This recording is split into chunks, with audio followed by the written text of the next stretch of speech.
klasē skolotāji redz, ka stundas laikā Jānītis neklausās, ko stāsta skolotāja.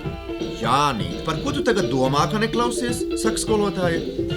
Jā, skolotāji, es domāju, vai var naktī zem segas spēlēt domino, atbild Jānītis. Nu, protams, ka nevar, paskaidro skolotāja. Es arī tā domāju, turpina Jānītis, bet tāpēc es nevaru saprast, kāpēc mamma tētim tepat aiz sienas saka, tu beidzi? Nu, tad gan ēzelis tāds.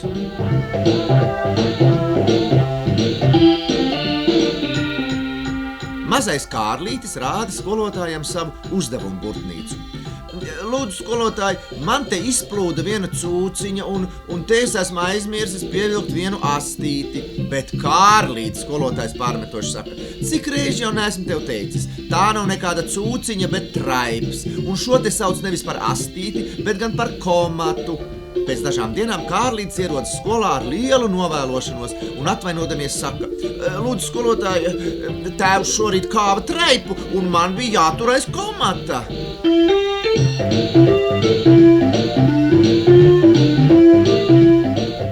Skolotājs stāv klases priekšā, aizlikusi rokas aiz muguras. Labajā rokā viņa tur krītu, kreisajā sūkli. Skolotāja: uzminiet, bērni, kas man ir labajā rokā? Ilzīte: lūdzu, skolotāji, labajā rokā jums ir krīts. Skolotāji: kāpēc tu tā domā? Ilzīte: tāpēc, kā ar labo roku raksta. Skolotāji: pareizi, Ilzīte, sēdies, man patīk tavs domgājiens. Pēkšņi pietrūkstas kājās Pēterītis. Iebāzis labo roku bikšu kabatā, viņš skaļi saka: lūdzu, skolotāji, uzminiet, kas man ir labajā rokā. Skolotāju: fuj, Pēterīt, kā tev nav kauna? Tūlīt nes šurp uzdevumu burtnīcu, lai rīt tev vecāki atnāk uz skolu. Pēterīts: lūdzu, skolotāji, uzdevumu burtnīcu es varu atnest. Vecāki var atnākt uz skolu. Labajā rokā man ir dzēžgumija, bet man patīk jūs domgājiens.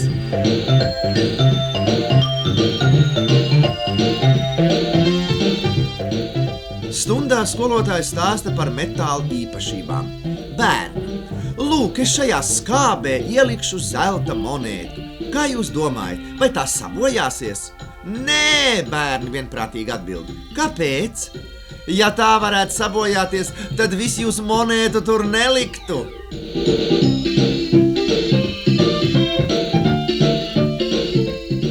Skolotājs jautā skolēnam: kas notiks ar dzelzi, ja atstāsim to zem klājas debes? Tā sarūsēs, pareizi, bet ar zeltu to nozags.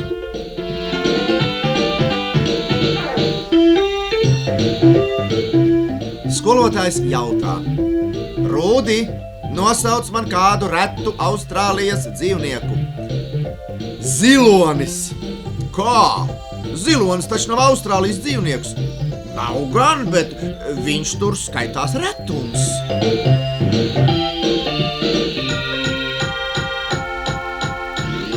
Skolotājs klasē: tagad, bērni, analizēsim teikumu. Ludis uzvilka bikses. Kā tu domā, Ludi, lietvārds bikses ir vienskaitlī vai daudzskaitlī? No augšas vienskaitlī, bet apakšā daudzskaitlī, atbild Ludis.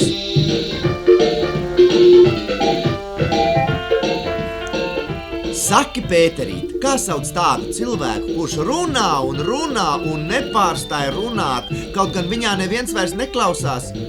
Tādu cilvēku sauc par skolotāju, skolotāju kungs.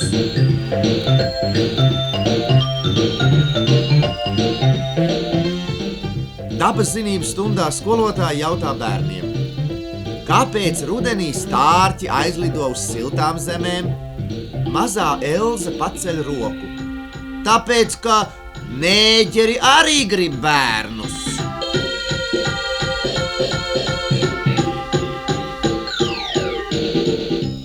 Zēni no 6. A klases raksta zīmīti 4. B klases meitenēm.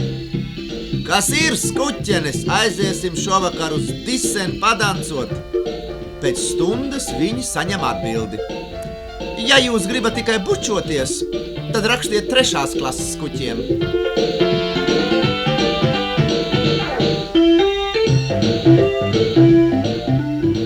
Bet, Džonī, paskaidro man, kāpēc tu skolā saņem tikai 2 un 3?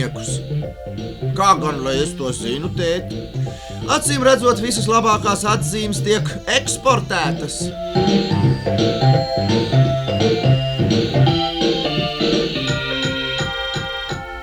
Kas tev kaiš? Tēvs jautā dēlam, kas sadrūmis sēž pie aritmētikas mājas darba. Es meklēju kopsaucēju. Vai tiešām? Toreiz, kad gāju skolā, mēs arī to meklējām. Bet nevar taču būt, ka līdz šim laikam vēl nav atraduši.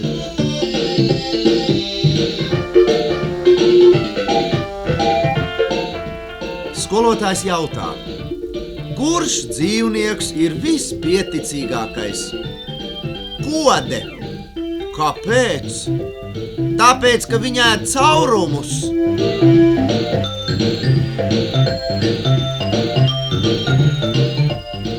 Skolotājs. Kuram dzīvniekam bērni piemīt vislielākās piemērošanās spējas? Jānīts. Vistai. Skolotājs. Kāpēc? Jānīts. Vista vienmēr dēj tādas olas, kas piemērotas olu biķerītim.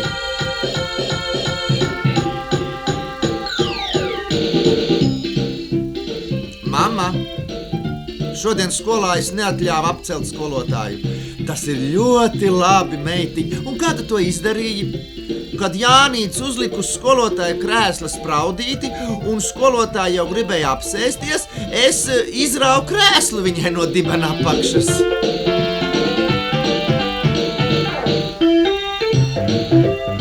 Marek, kur ir tava dienas grāmata? Jautā māte. Es to aizdevu Egonam, atbild dēls. Viņš gribēja nobiedēt savus vecākus.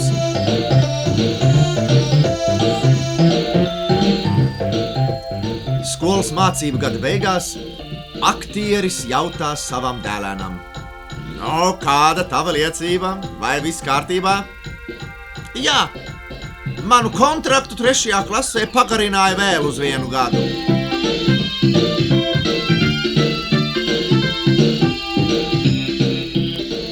Tēvs, aplūkojot dēla dienas grāmatu, skumji šūpo galvu. Dēls līdzjūtīgi pievienojas. Kā tu domā, tēt? Vai te vainojama slikta iedzimtība vai apkārtējās vides ietekme?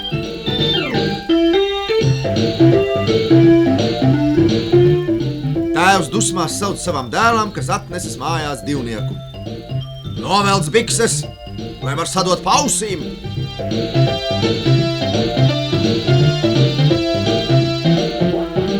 Māte cenšas pārliecināt dēlu apgūt angļu valodu. Padomā tik, dēliņ, pus pasaules runā angliski. Un tev, mamma, šķiet, ka ar to nepietiek?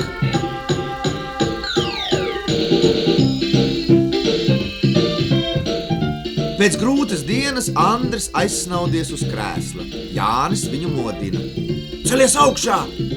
Jāiet gulēt!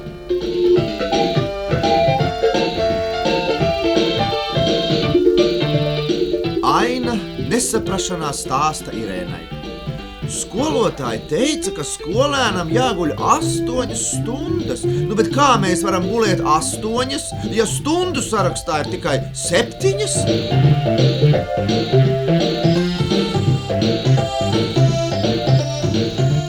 Divas skolnieces sarunājas. Kā tu atpūties brīvdienās? Kaifs un 7 rūķīši, bet tu? Kā gribu, tā atpūšos, tad atkal gribu.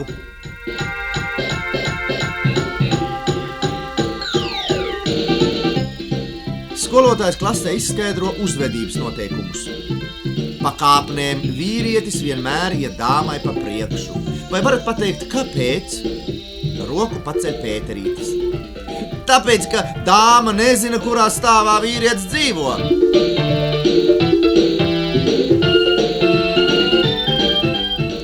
Kārlīts apmeklēja savu slimo skolotāju slimnīcā. 2. dienā uz klases biedru jautājumiem viņš atbild. Stāvoklis ir bezcerīgs. Pirmdien būs klāt.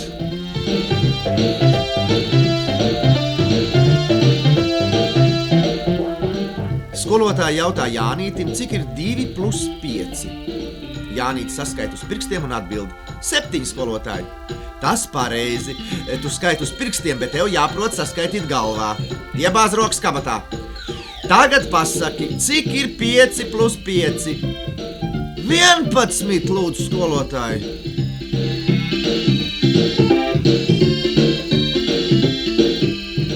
Skolotājs ticības mācības stundā. Nu, bērni, šodien parunāsim, kā tika radīts pirmais cilvēks. Skolotāji, Periks ierosina, vai labāk nebūtu parunāt par to, kā tika radīts trešais cilvēks?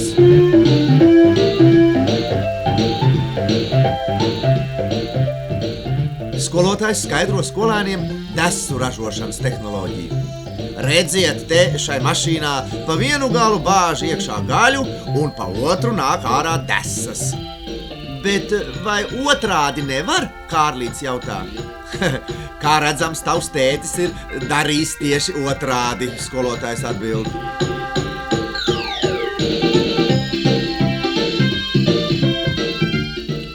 Mazais Kārlītis skolā lielās, ka tētis viņam uztaisīs brālīti. Skolotājs viņu izlabo. Tā nesaki. Labāk saki, ka tētis tev nopirks brālīti. Ko jūs, skolotāji kungs, atbild Kārlītis? Jūs nepazīstat manu tēti. Viņš nekad neizdos naudu par to, ko pats var izdarīt.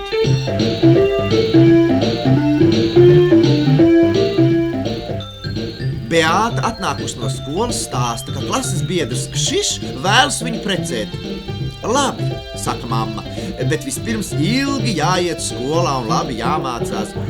Bet vai tu domā, ka pēc tam būs viegli atrast kādu, kas gribēs precēties?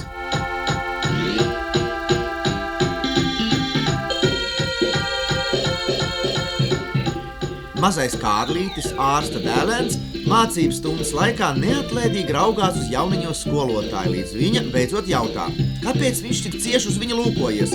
Kārlītis atbild: tāpēc, ka es jūs mīlu. Bet, Kārlīti, es nemīlu bērnus. Tas nekas, atbild 8-gadīgais zēns, mēs abi uzmanīsimies.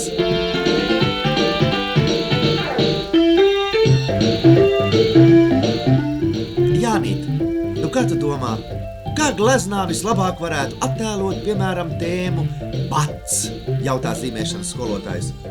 Brītiņu padomājis, Jānīts atbild: skolotāj kungs, es uzzīmētu pliku dibenu, kuram vienā vietā priekšā zirnekļa tīkls, kam nav ko ēst, tam nav ko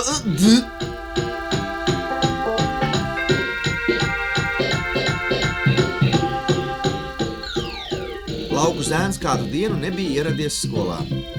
Skolotājs otrā dienā lūdza paskaidrojumu. Man vajadzēja palīdzēt tēvam aizvest govi pie buļļa, zēns atbildēja. Kā nu, vai tad tēvs viens pats to nevarēja izdarīt, skolotājs jautā? Varbūt varēja, zēns atbildēja, bet bulls tomēr labāk.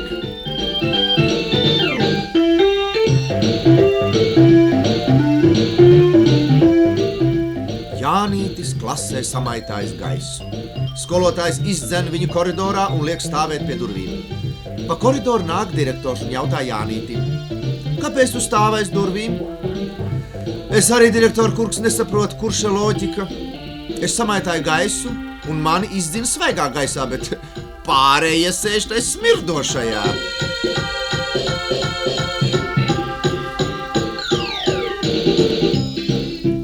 Inspektors ierodas revidēt lauku skolu. Pirms stundu sākuma skolotājs izrāda skolas sapņu dārzu. Inspektoru pārsteidza neparasti lielās kāpostu galviņas, tādēļ viņš jautā: kā jūs, kolēģi, to panākat? To jūs uzzināsiet nedaudz vēlāk, skolotājs atbild. Vēlāk stundā kāds zēns paceļ roku. Lūdzu, atļaujiet iziet.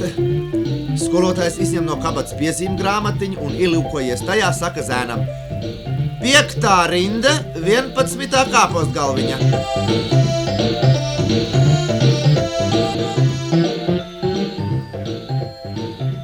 Kalniņa kundze, es nevaru paaugstināt jūsu darba algu. Jūs taču saņemat tikpat daudz, cik grāmatvedis Lejiņš, bet viņam ir 4 bērni. Piedodiet, direktor kungs, es vienmēr esmu uzskatījusi, ka algu kalpotājs saņem par darbu, nevis par vaļsprieku.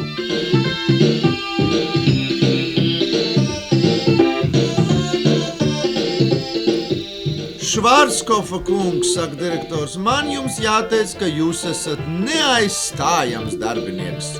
Kādā ziņā? Kad mēs jūs atlaidīsim, jūs ne ar vienu citu nevajadzēs aizstāt.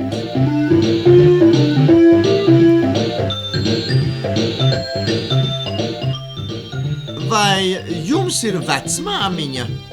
Jautā šefs darbiniekam, kurš pieteicies uz vakanto vietu. Nē?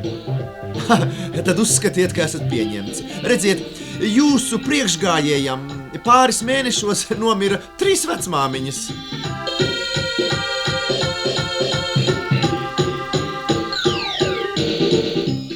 Jūs, jaunkundze, vēlaties pie mums strādāt par sekretāri. Vai jums ir kādas rekomendācijas? Protams, es varu parādīt mīlestības vēstules, kuras saņēmu no sava iepriekšējā šefa.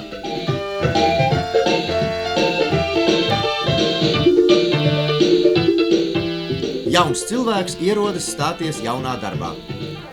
Paklausieties, vai jūs nevarētu noņemt cepuri, aizrāda saimnieks? Interesanti, atbild jauneklis. Vai tad pie jums pieņem darbā pēc noteiktas galvas formas?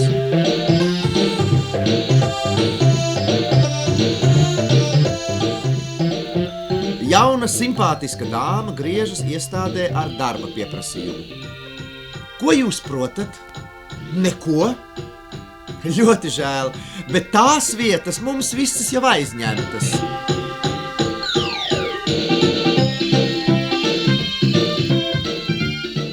Direktors pieņēmis jaunu sekretāri. Otrā rītā vietnieks jautā. No, kāda viņa ir? Tā nekas, bet man sieva labāk, atbild direktors. Nākošajā rītā direktors prasa vietniekam. No, kāda viņa tavuprāt ir? Jā, tev taisnība. Tava sieva labāka, atbild vietnieks.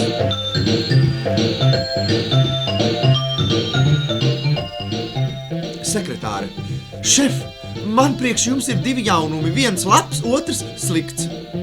Stāstiet vispirms labo. Šef, jūs tomēr neesat slims ar neauglību.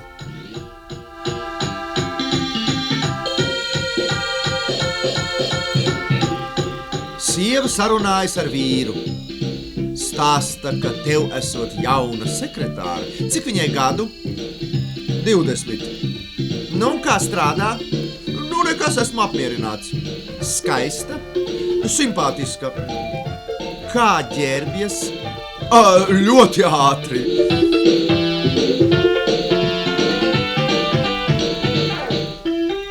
Bankas direktors jautā grāmatvedim, kas vēlas iestāties darbā. Un cik ilgi jūs nostrādājāt iepriekšējā vietā? 4 gadus. Tā, labi. Nu, un kāpēc aizgājāt no turienes?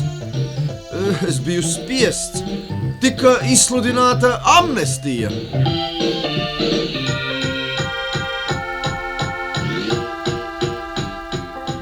Priekšnieks uz jauno cilvēku, kas atnācis iekārtoties darbā. Jūs kaut kā izskatāties fiziski pārāk vāji, attīstīts priekš saviem gadiem. Bet jums kas ir vajadzīgs? Grāmatvedis vai mērkaķis?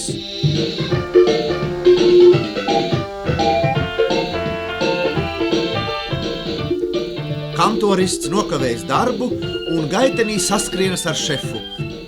Jūs esat atnācis 2 stundas par vēlu. Kāpēc? Kas par iemeslu?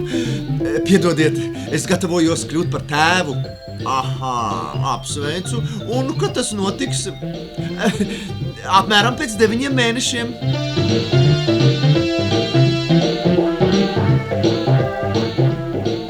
Departamenta direktors ierauga kādu savu ierēdni ar galīgi saburzītām biksēm. Ar šādām biksēm es jūs tiešām nevaru departamentā nodarbināt, viņš uzrunā ierēdni. Ierēdnis savas bikses aplūkojas, saka vainīgā balsī. Tas, direktor kungs, ir no sēdēšanas. Kādas muļķības! Jūs tak nesēžat uz bikšu priekšpuses. Es nē, bet jūsu sieva, atbild ierēdnis.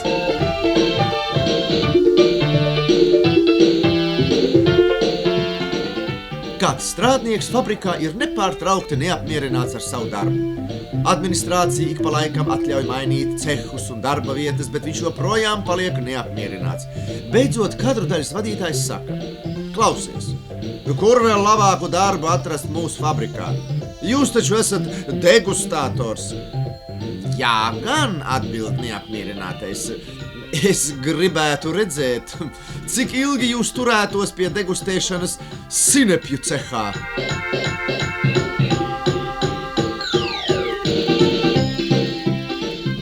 Halo, vai direktorkungs? Es dzirdēju, ka ceha priekšnieks Kalniņš esot miris. Vai es nevarētu ieņemt viņa vieta? No ko? Neiebildīšu. Jums tikai jādabū abedīšanas biroja piekrišana.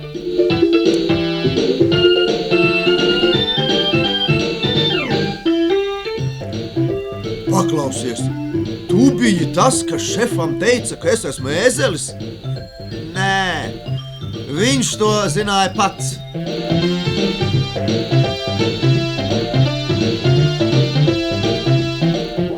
Kalpotājs šefam. Lūdzu, neklieciet uz mani pilnā balsī. Es taču strādāju pie jums tikai uz pusslodzi.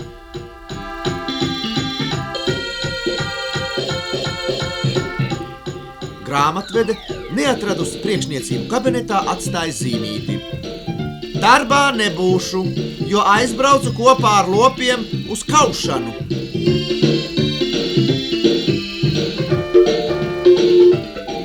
Vai es varu runāt ar jūsu šefu? Nē, viņš šodien ir tiesā. Vai es varu viņu pagaidīt? Lūdzu. Bet kad viņš atgriezīsies? Ja veiksies, tad pēc 3 gadiem.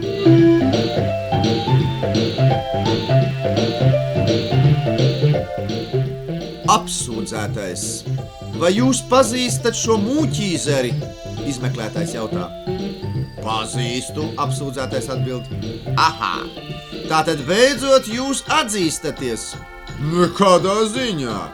Nu kā, lai es to nepazītu, ja jūs to man rādāt jau 3. dienu?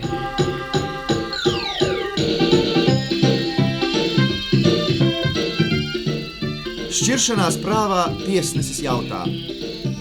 Kāpēc pret jums ir ierosināta lieta, Kalniņkungs? Redziet, manai sievai ir dviņu māsa, un reizes kļūdas dēļ atrados tās gultā. Kā, nu vai tad starp viņām nav nekādas atšķirības? Tieši to, tiesneškungs, es vēlējos noskaidrot.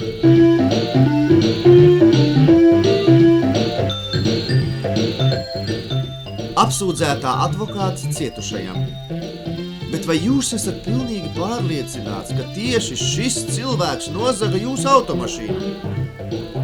Pēc jūsu runas es vispār sāku šaubīties, vai man mašīna ir bijusi.